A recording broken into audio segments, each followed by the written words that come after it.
Hey everybody, wanted to do another video review, this time taking a look at the Bandai SIC Volume 59, Kamen Rider Double, Fangjoker, and Skull. We'll start off by taking a look at Fangjoker. Get Skull over here. Alright, as you can see, he's got the standard SIC seam-lined head there, but it does come with the alternate parts so that you can do the form change with form swap with volume 57 and 58, which covers Cyclone Joker, Cyclone Joker Extreme, Luna Trigger, and Heat Metal. That was the table. I've got his wrist blade on right now. Blade Strider, I don't remember. But this is actually all die cast here. The wrist cuffs and the ankle cuffs are the die cast components of this figure. Got a nice stylized version of the Fangjoker costume here. Much more pointy than it actually is in the show, and more teched out, I guess you would say. But as you can see, the Fang side is not just a straight white, it's actually kind of a dingy pearl with a black and gray wash over it. It looks great. He has his double driver with the Fang memory inserted, and you can also just barely tell, but he has a Joker memory inserted in as well.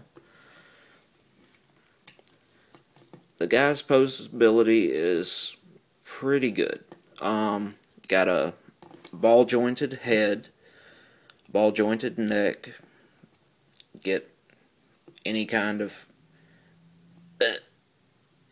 hang 'em high,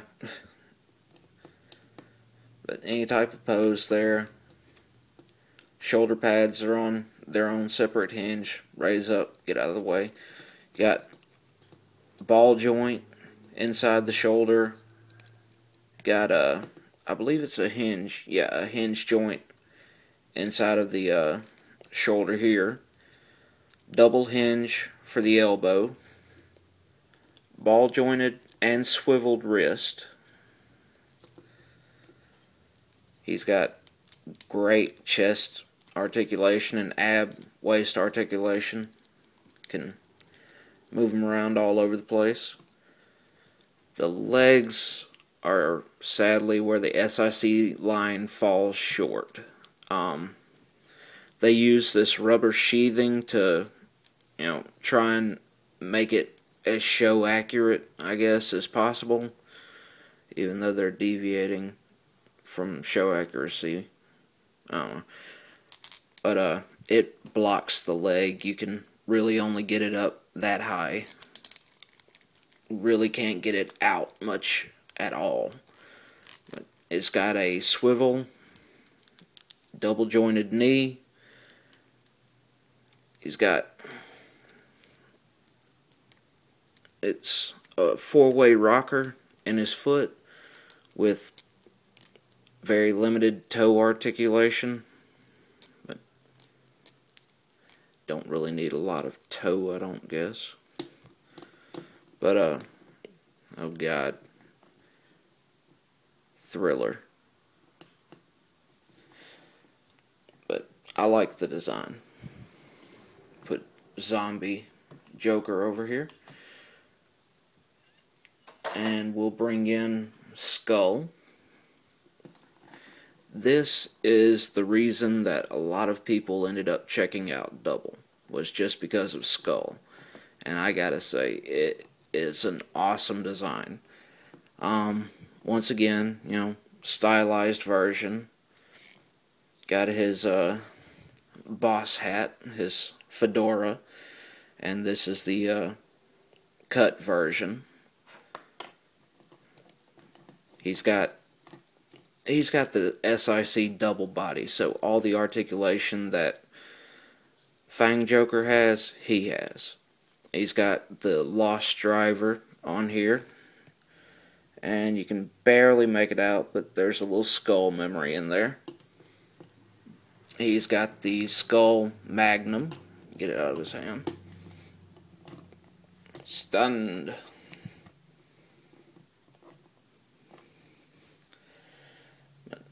The skull Magnum is done really nicely. The paintwork on it's good. Focus. And this is it in Magnum mode. You can use it in the regular mode if you'd like, but that's pretty stupid looking. Very nice, very detailed. It does have the slot for the skull memory to go in. I just can't be bothered to take it out of his belt, but if you had it in there and went for a maximum shot, you would be able to see the skull memory through this hole here.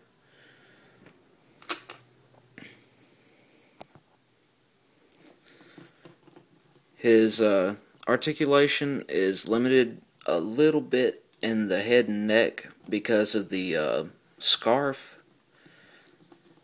And the scarf is just like the Cyclone Joker scarf. It pegs in, a little swivel joint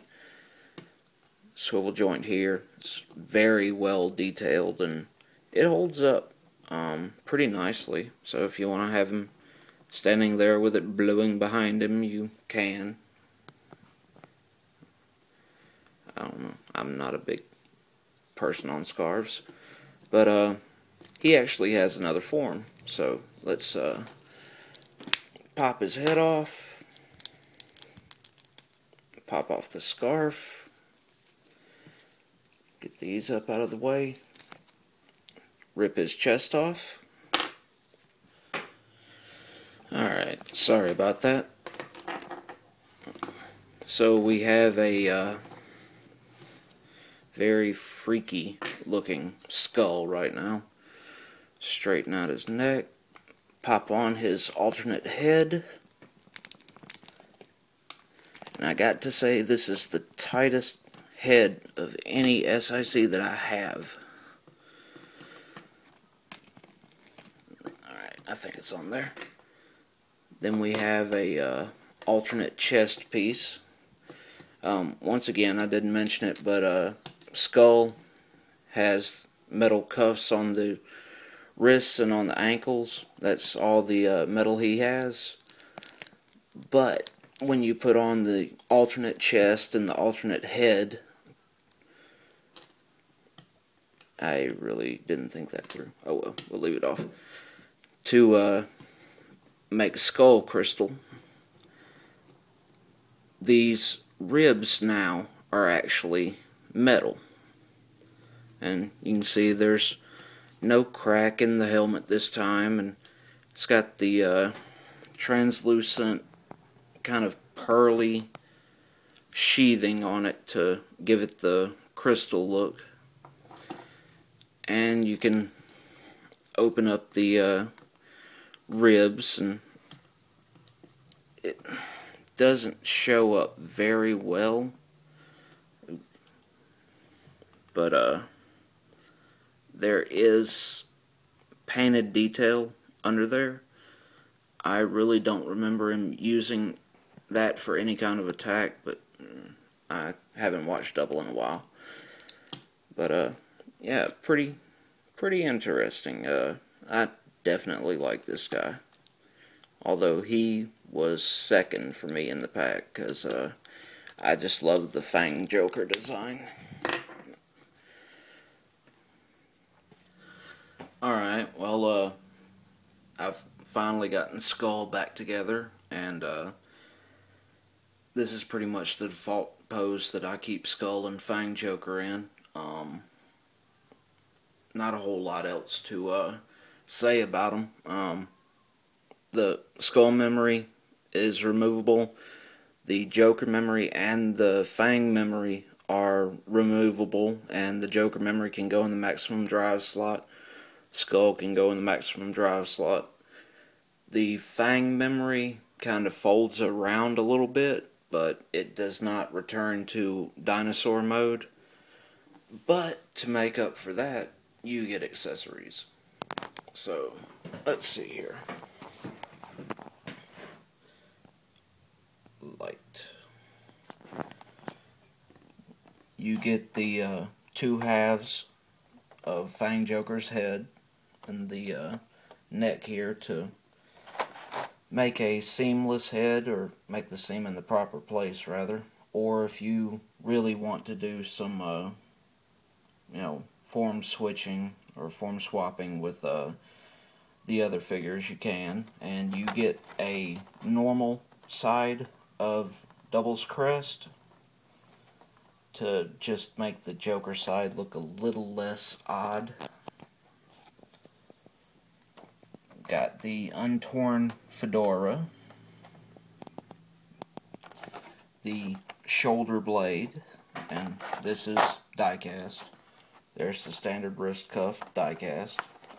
Here is the ankle blade, or blade strider, solid die-cast piece. There's the little din-din sensor, or din-din memory. Skull's effect part.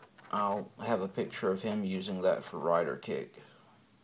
I do like the way that is. It just clamps onto his foot. Got the Fang boomerang. The skull crystal parts that I showed earlier. Got a slew of hands, and these are both for Fangjoker and for Skull, so that's why you get so many of them. Hellacious glare there. Can pull off pretty much any pose that you want. You get a little din-din sensor, and this will open up, just doesn't do it very convincingly. It's a pain in the butt. You get a little Fang in dinosaur mode. Has no articulation whatsoever. But it's cool that they included it anyways.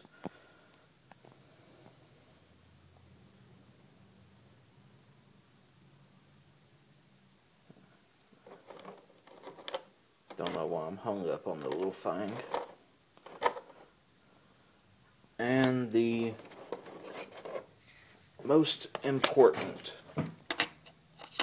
of all of the accessories, the briefcase from Begins Night. It's just a little piece of plastic. Crack it open. You've got a non-functional double driver here, and you can see the 6 default double memories there. Cyclone, Joker, Heat, Metal, and Luna Trigger. So that is a nice accessory. I've got to say, this is my favorite accessory. All of the memories are removable and can be used in any of the maximum drive slots, the weapons, or the drivers. But that pretty much sums up everything that I'd like to say about these guys. I paid about $74 or so for these two, shipped, and I don't feel bad about that price. I got mine from toyarena.com, so I hope this gave you a decent look at the figures and maybe answered any questions if you were considering buying them. But have have a good day. Bye bye.